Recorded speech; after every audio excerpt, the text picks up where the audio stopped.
I do, however, want to highlight some risks. Recently, Director Bill Hinman stated in a fireside chat that the SEC prefers an approach to digital assets that through facts and circumstances rather than a bright line test. This company-by-company approach prevents regulatory clarity, and it suffers from some of the charm and inefficiency of third-world power structures. For this reason, although innovators are in America and innovation is still occurring in America, capital is fleeing, not to avoid our regulations, but to find efficient regulatory clarity, and they're finding it elsewhere.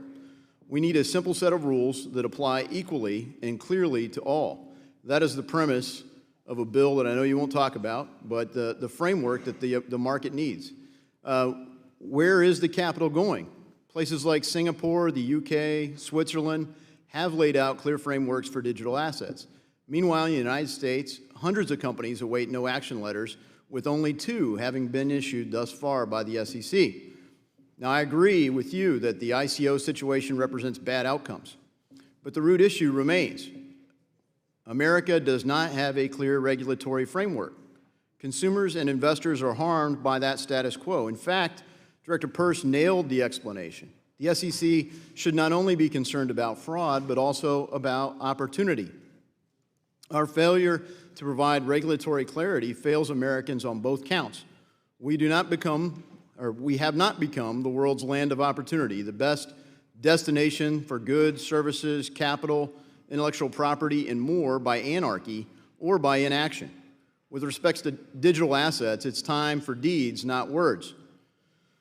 Director Peirce, in your opening remarks, you said enforcement is a poor way to announce policy. Would a law passed by Congress be an effective way to announce policy? Would that better enable the SEC, or for that matter, other regulators, to focus on consumer and investor protection?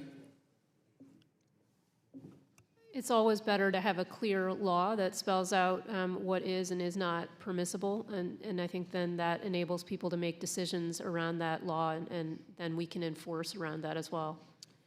Thank you. And Commissioner Jackson, you referred to essentially the same sentiment that what the law is provides these signals for the market.